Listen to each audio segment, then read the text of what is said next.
Yeah, well, so Jerry Reed sung the song that they I think they ended the show. Today is mine, and it's actually one of my favorite Jerry Reed songs.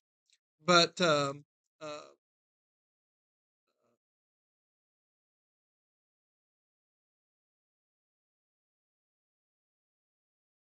but uh,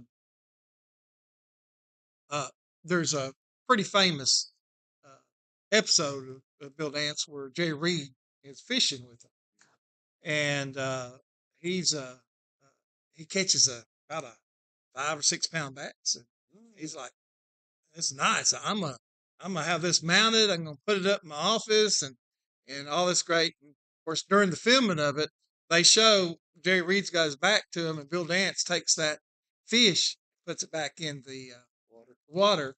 And so at the end of the episode, he's going through. So where's my fish? And he gets really upset.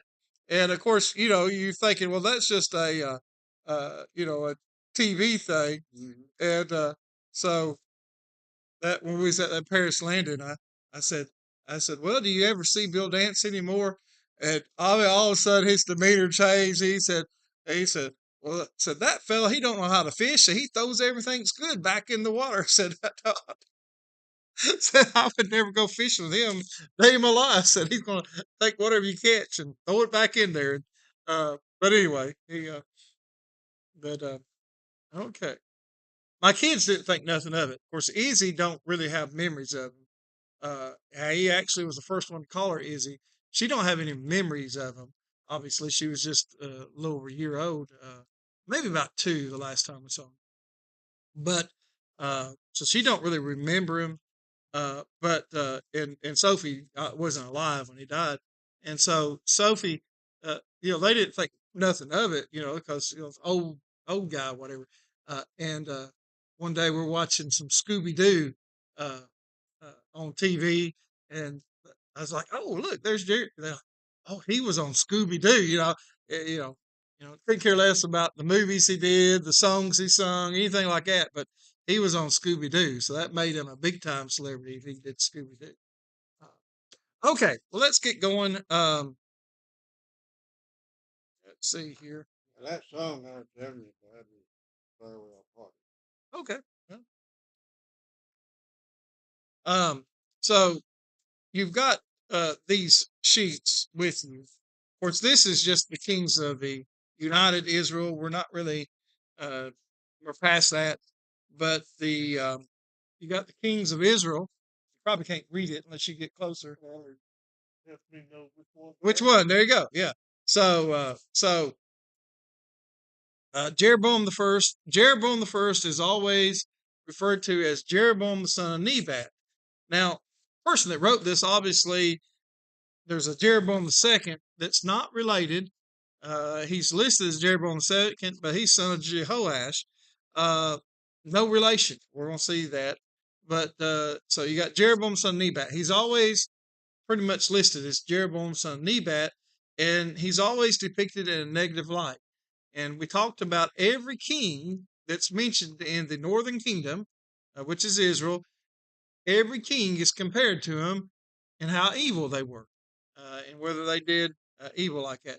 And so, uh, and then you also have, uh, well, there's the kings of Israel and how long they reigned. If you notice, most of these kings reigned way less than the united kings of Saul, David, and Solomon, who all reigned for 40 total years.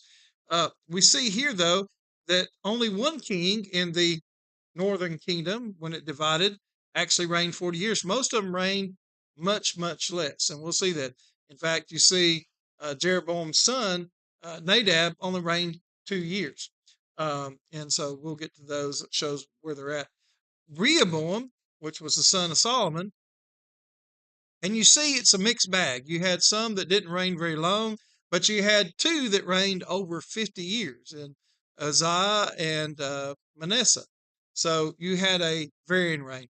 Now, some of the kings of the southern kingdom were good, but all the kings of the northern kingdom were not. So we went through this last week. Um, yeah, I think we're to Nadab, king of Israel. So we'll be in First Kings to start off. And so we went through the kings of Judah, kings of the south, and we got to Abijah or Bijam, and there's some variations. Sometimes the spelling is there's slight variation in the way the names are pronounced in the Kings and Chronicles. Asa uh, and Jehoshaphat.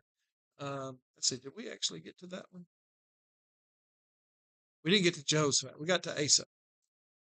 And Asa was king. Let's see, how long was Asa king for?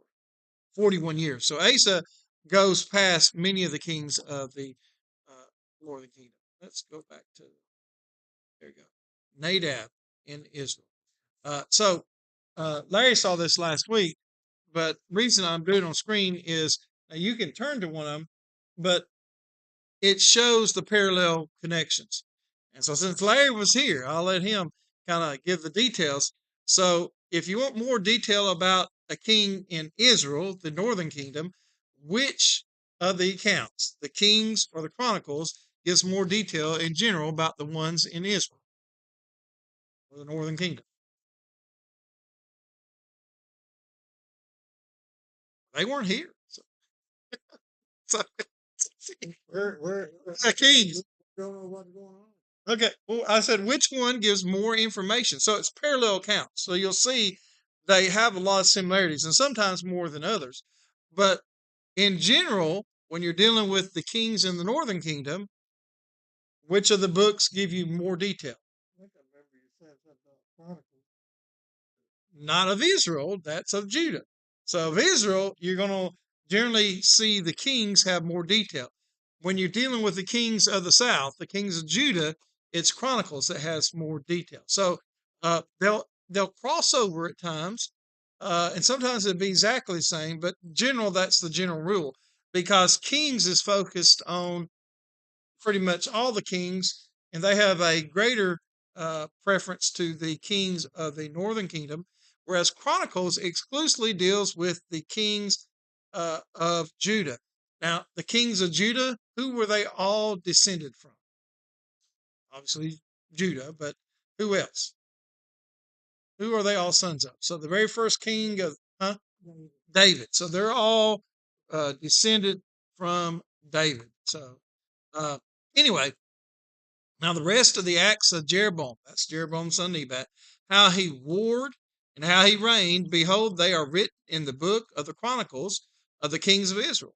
And the time that Jeroboam reigned was 22 years. And he slept with his fathers, and Nadab, his son, reigned in his place. Now, some of that last week, we saw in some of these wars, he did not recover his power in the days of Abijah, and the Lord struck him down, and he died. 1 Kings 15. Now, when you have where I show a slide like this, there isn't a parallel account in Chronicles.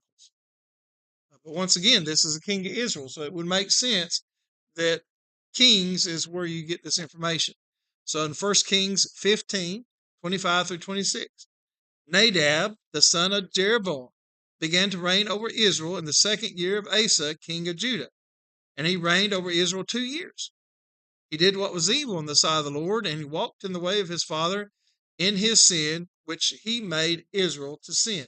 So once again, this is the first one that is compared to Jeroboam to show how they sinned. 1 Kings 15:31. Now the rest of the acts of Nadab and all that he did, are they not written in the book of the Chronicles of the kings of Israel? So that's Nadab. Didn't reign but 2 years, so there's not a lot about him. Then you have a king called Baasha, in Israel.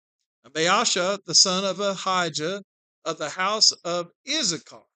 Wait a second. So the way kings generally work is you have a son or you have sons, and who becomes king then? One of your sons, right? Well, this guy isn't related to Jeroboam. He's of a different tribe and everything. It's the house of Issachar. Conspired against him, and Baasha struck him down at Gibbethon. which he belonged to the Philistines for Nadab. So here's a lot more information.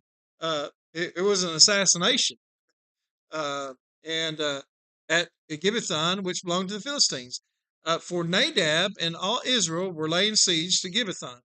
So Baasha killed him in the 3rd year of the reign of Asa, king of Judah, and reigned in his place. And as soon as he was king, well, he killed all the house of Jeroboam. Now, why would you do that?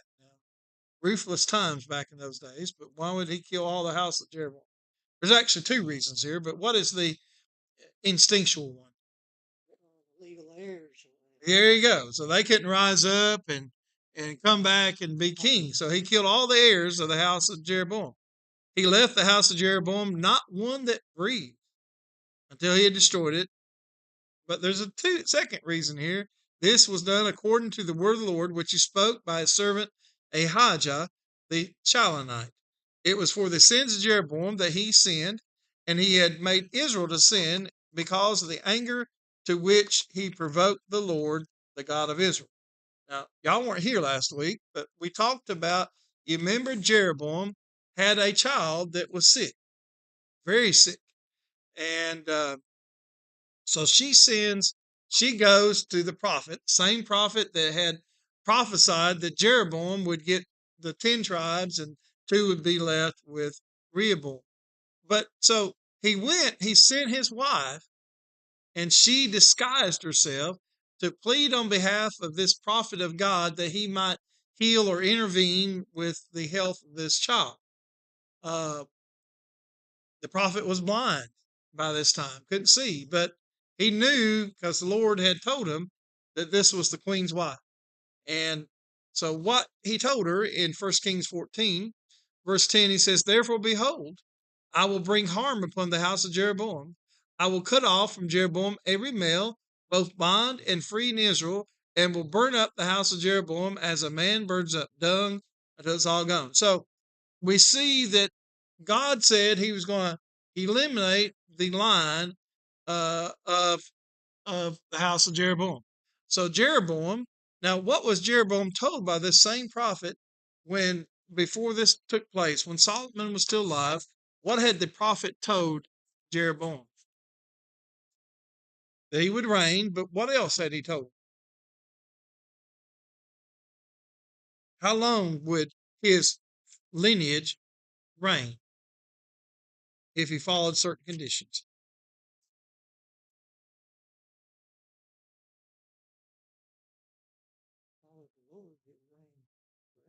Yeah, it would be perpetual, just like David there was always a line of kings uh, through,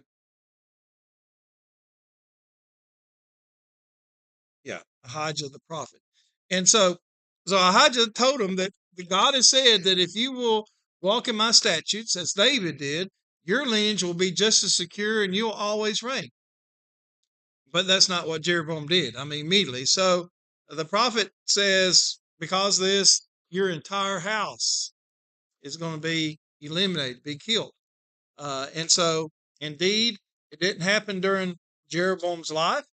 God doesn't always do that, does it? He told Adam and Eve they ate a forbidden fruit. They die. Well, did they die? Well, yes, they did. But it wasn't immediate. And so here we see the same thing. So Nadab, who only reigned 2 years, and the whole line of Jeroboam is cut off. And so you're going to see this at other times, that the line of the king is completely cut off. So it is a free for all in the northern kingdom a lot of times, whereas in the southern kingdom, it's always going to be one of the descendants of David. And so we see that. 1 Kings 15, 33 and 34, it says, "In the 3rd year of Asa, king of Judah, Baasha, the son of Ahijah, began to reign over all Israel at Tirzah." I've got a map coming up. We'll see where Tirzah is. So, we say, and this is a generality, for the most part, what was the capital of the northern kingdom? Or Israel, as it's also known. What's a third name that eventually this northern kingdom became known as? Because it was the capital city. the New Testament, the people that live in this region are called the same thing. What city became synonymous with the northern kingdom? Jesus would travel through it quite often.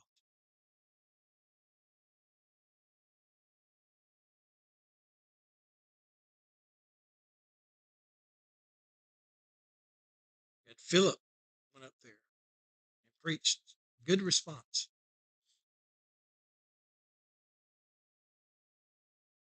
Jews didn't get along with him. No. Jerusalem was capital to the southern kingdom, but northern kingdom. So the Jews didn't get along with this group of people. And it's because of things that take place during this time period. Yeah. Samaritans. Yeah. So Samaria was the capital for the most part, but in the early days, it apparently was this Tirzah was the capital. We'll see; they're actually not too far away from each other. So, how did Baasha do? He reigned for 24 years, a little bit longer, but guess what? He did what was evil on the side of the Lord and walked in the way of Jeroboam. Once again, you're going to see this over and over and over again. And his sin, which he made Israel to sin. Every now and then you'll get one that says he didn't sin quite as bad, though, as Jeroboam. But it always is a reference to Jeroboam. Now, in 1 Kings 15:16, there was war between Asa and Baasha, king of Israel, all their days. In 1 Kings 15:32, it also repeats as it says, and there was war between Asa and Baasha, king of Israel, all their days. So, God didn't allow Rehoboam to go up and fight against the Israel, the northern kingdom, but they seem to be at odds pretty much from the rest of the time they fought against each other. Uh, Here's one we've got a parallel account: 1 Kings 15:17 through 22, and also 2 Chronicles 1 through 6. It says, in the 36th year of the reign of Asa on 2 Chronicles. But what happened? It says, Baasha, king of Israel, went up against Judah and built Ramah, that he might permit no one to go out or come in to Asa, king of Judah. So he's trying to seal it off. Uh, then Asa took all the silver and the gold that were left in the treasures of the house of the Lord and the treasures of the king's house. So here's a reason there is a parallel account is you have the king of Israel and the king of Judah at odds against each other. So you will see a parallel account. Now, you'll see it's not verbatim, but there's a lot of similarities.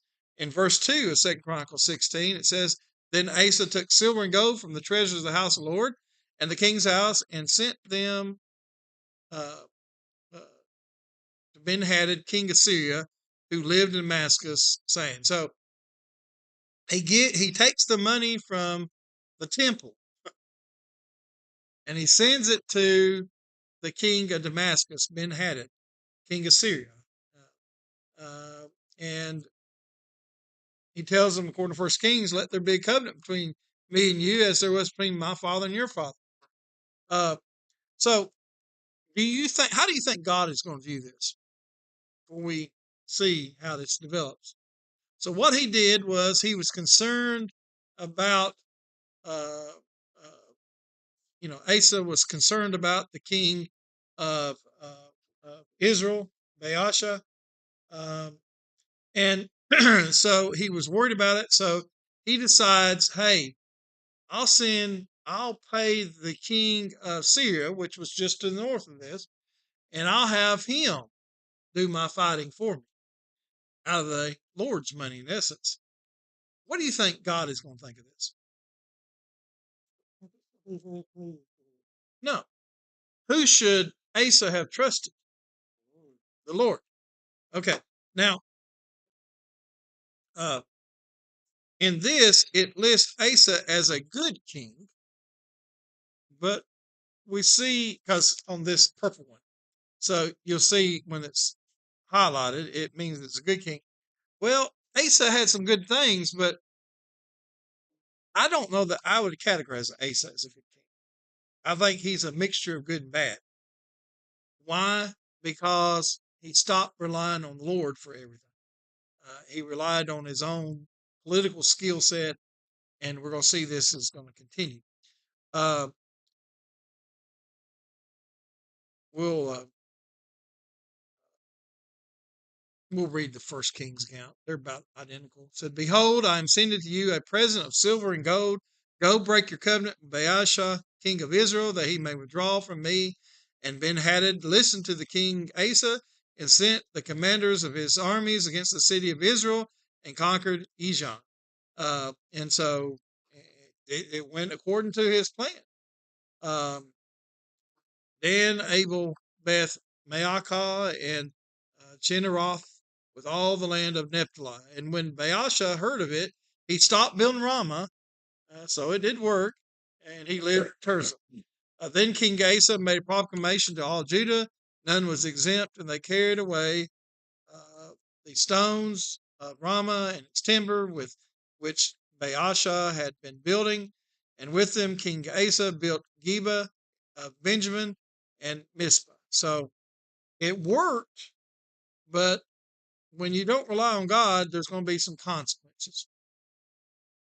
In 1 Kings 16, 1 through 7 says, "And the word of the Lord came to Jehu, the son of Hanani, against Baasha, saying, Since I exalted you out of the dust, and made you lead over my people Israel, and you have walked in the way of Jeroboam, and have made my people Israel to sin, provoking me to anger with their sins, behold, I will utterly sweep away Baasha and his house, and I will make your house like the house of Jeroboam, son of Nebat. Anyone belonging to Baasha who dies in the city, the dogs shall eat, and anyone of his who dies in the fields, the birds of the heavens shall eat." So Baasha's line doesn't last any after him. It kind of so we see that he basically overthrew and had Nadab assassinated, and same thing is going to kind of happen to him. Now, we will see his son is going to be king for a little while, but just 2 years, same fate's going to happen to him that happened to Nadab. Now, the rest of the acts of Baasha in 1 Kings 16, verse 5, and what he did and his might, are they not written in the book of Chronicles of Israel? And Baasha slept with his fathers and was buried at Tirzah. And Elah, his son, reigned in his place. More, the word of the Lord came by the prophet Jehu, the son of Hanani, against Baasha and his house, both because of all the evil that he did in the sight of the Lord, provoking him to anger with the work of his hands in being like the house of Jeroboam, and also because he destroyed it. So Baasha, Elah would be king, but same thing would happen to his family. We'll get there quickly because if you notice on this, Elah is king for 2 years, then Zimri is king for a whopping 7 days. So, anyway, ruthless time in the northern kingdom. And so we go back to Asa. We've read a little bit about Asa, but let's find out how this worked for him and what he did. So at that time, Hanani, the seer or prophet, came to Asa, king of Judah, and said to him, "Because you relied on the king of Syria and did not rely on the Lord your God, the army of the king of Syria has escaped you. Were not the Ethiopians and Libyans a huge army with very many chariots and horsemen? Yet because you relied on the Lord, he gave them into your hand." Like I said, this was last week, but Larry, we talked about this. When he first became king, the Ethiopians came up against him from the south, and they had an army 2.5 times the size, roughly, of Israel, of Judah, excuse me. And, it should have been just a rout, but he turned to God, and God gave them the victory over the Ethiopians. He should have done the same thing with Israel instead of relying on his wealth, relying on things that he had. And so in verse 9 of 2 Chronicles 16 it says, "For the eyes of the Lord run to and fro throughout the whole earth." We could probably stand to remember that a few times. God is everywhere. He and says to give strong support to those whose heart is blameless toward him. You have done foolishly in this, for from now on you will have wars. Then Asa was angry with the seer and put him in the stocks in prison, for he was in a rage because of this. And Asa inflicted cruelties upon some of the people at the same time. So this prophet, Hananiah, uh, who had uh, told, Baasha and Nadab about the things that would happen, he comes to Asa and tells him, because you didn't rely on me, you're going to have times of war and things. So how did Asa react to being called out? What did he do to Hananiah? No, had him put in prison. So, but showed up that way and put him in prison. So once again, how do you think the Lord will react to something like this? Um, none of us like to have critiques given to us, especially when they're right. If it's something that someone calls you out and you realize, I did that. Let's look at differences. So, David called a man after God's own heart, and David had his flaws, and we can go over them and the mistakes he made.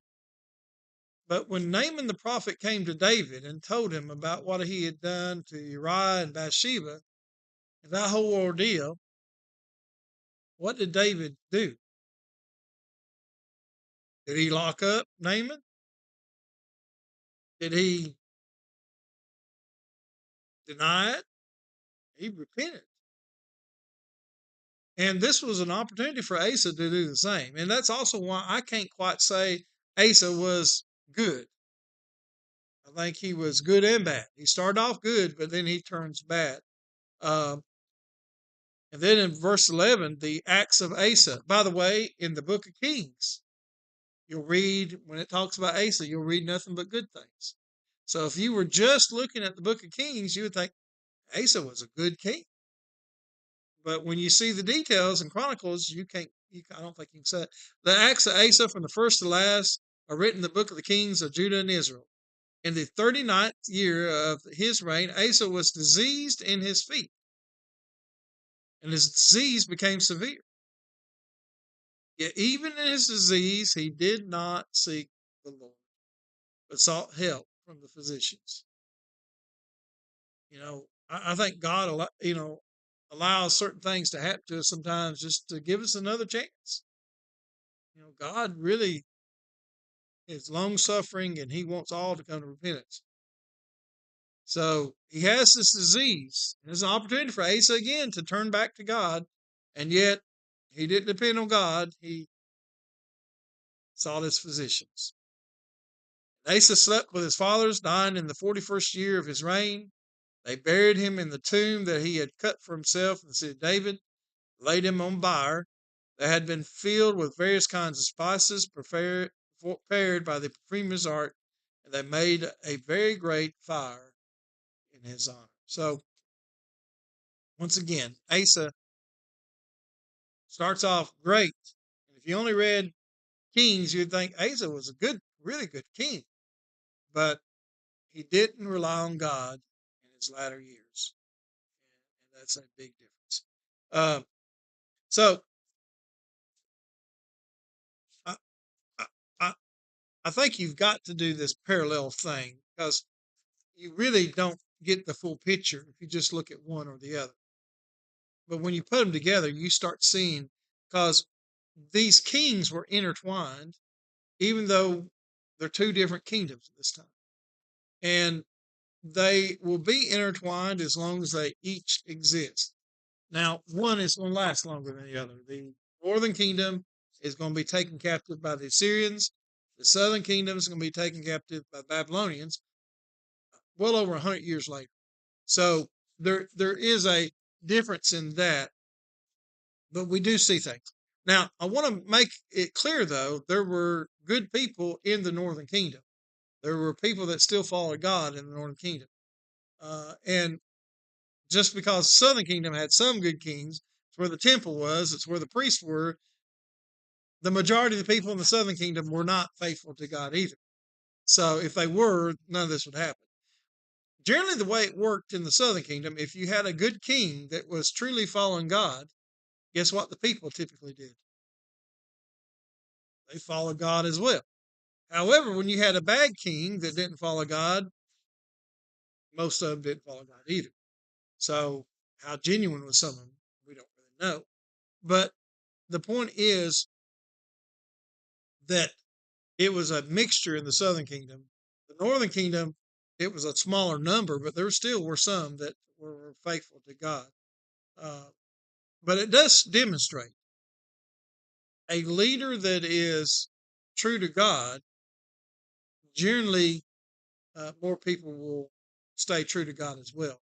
Now, uh, the whole purpose of a king, when Saul was appointed king, he was to be the religious and spiritual leader of the country.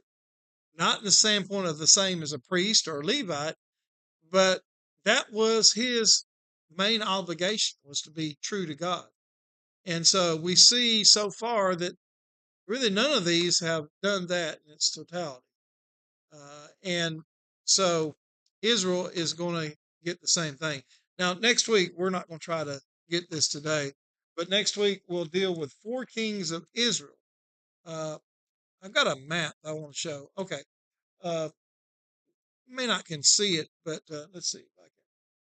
Yeah, I get it. Loses when I can see it. Anyway, if you look, Samaria is right in the center of Israel, the yellow part.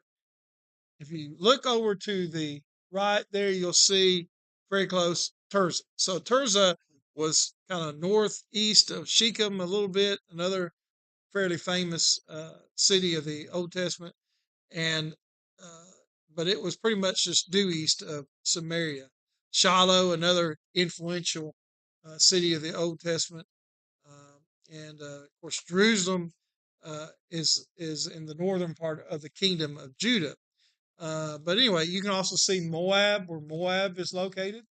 Moab's going to have a lot of influence in the king of Moab and other things. You see, Philistia is much smaller by this time. You see Phoenicia up there with Tyre and Sidon. And you see Edom. What do we know Edom from? Edom meant red.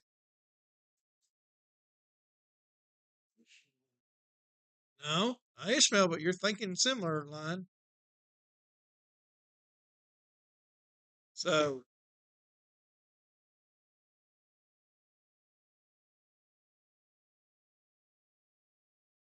although he did marry some of Ishmael's daughters later on when he found out his parents weren't pleased with what he did, who was the brother to Jacob? Esau.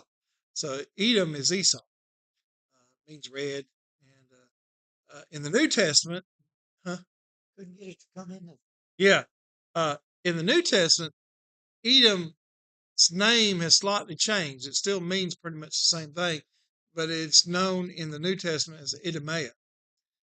Idumaea is prominent in the New Testament uh, for no other reason than an influential family came from there, Herod the Great. And all the Herods, they were descendants of Esau. And it really is bewildering that there was a cult or a sect of the Jews that were Herodians, and why they would subjugate themselves to someone that was from Esau instead of from Jacob made no sense. But anyway, so this is our little neck of the woods for quite a while, and we'll see the difference here eventually expand, but right now we do. Okay, any thoughts or comments? Israel, pretty good sized country, wasn't it? Israel? Yeah. No, you need to look at a world map. Israel is a very small country. Is it? Yeah.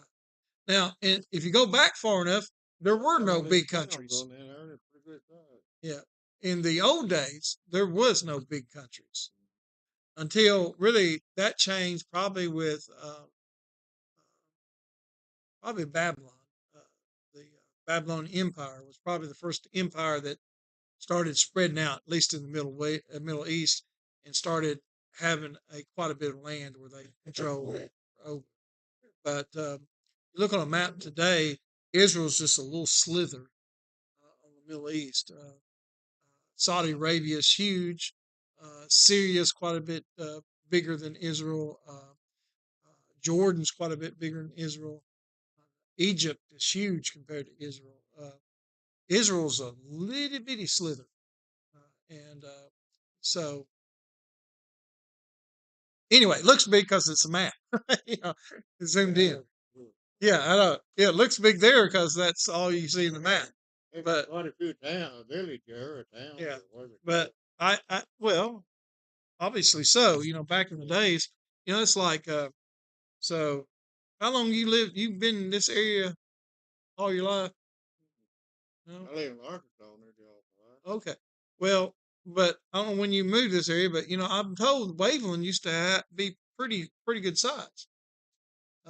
So you used to have a lot of, when you couldn't travel easily back and forth, you had a lot more smaller communities, and then eventually, uh, so if you look at your scale though, this that shows Israel or Palestine, like here's 12 tribes, so that's 40 miles.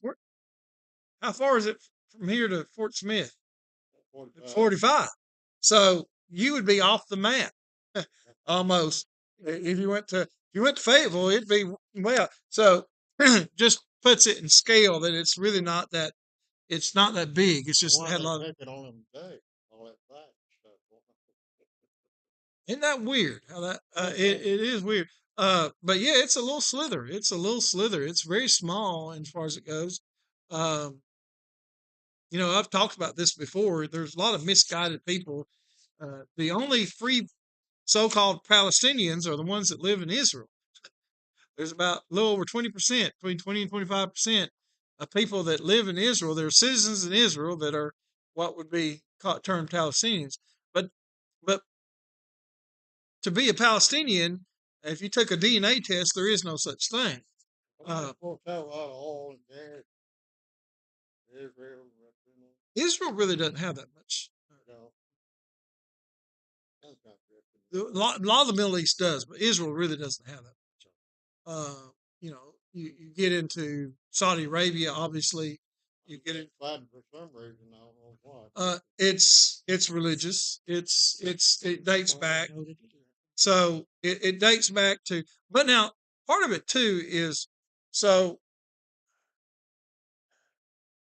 you've got some terrorist thugs that in Hamas uh, that have taken over uh, people that would consider themselves Palestinian, and they're ruthless, and but they're not allowed anywhere. So Egypt, Egypt has a border with the Gaza Strip. Egypt won't allow them in there because they're bad people. Jordan won't allow them in there. Syria won't allow them in there. And but they're a very militant uh, Muslim group, and so the radical Muslim, if you're not Muslim, and the one thing a Muslim hates worse than anything is a Jew. But what's interesting, they hate a Christian even more than a They Jew. wouldn't like my wife, then, would No, well, they don't like now.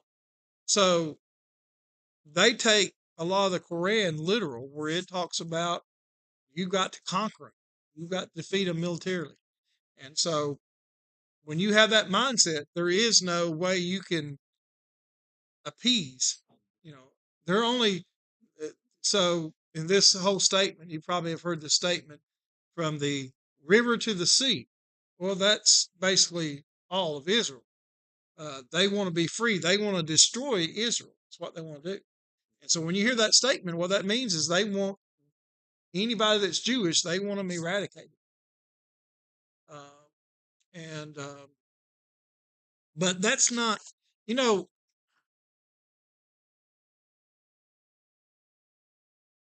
I don't know what percent of the Muslim world feel that way, but it's enough that it's a problem in certain areas. And those are the ones that are the terrorists, the ones that do all the heavy damage and all the I things. don't board over. He's always want the United States burn equipment, money, and stuff. They'll fight, you know. Yeah. Well, now, and I'm going to talk about this sometime. I haven't, don't have prepared exactly what I'm going to say, but a lot of people will misconstrue. In fact, one of the senators in Texas came out and said, we've got to, as a good Christian, we should support Israel. It has nothing to do with it. Now, I think as an American, we should support Israel because Israel is the only democracy in that whole area, and the only place that they have free elections. They allow anyone. They, it's you know very closely aligned with our own thought process. However, there's nothing scriptural or biblical about it, and that's a thing I'm going to answer on a video soon. But you know, we don't support Israel because of religious obligations. We support Israel primarily because they're a democracy, and the rest of that area are either controlled by dictators, monarchs, some better than others, or terrorist groups. And so, uh, you know, Israel, their country is ruled very similar to ours as far as it goes. Only one in the whole area. I mean, if you look, like, take a little pen and you draw a circle around it, nothing around there is free. A lot of the Muslim world operates in a sense, and not all the countries, but for the most part, once a country in the Muslim world becomes 51% Muslim, it goes automatically then to 100% Muslim because it becomes the state religion, and there is no other thing. There's a few exceptions to that, but for the most part, that's the way it is.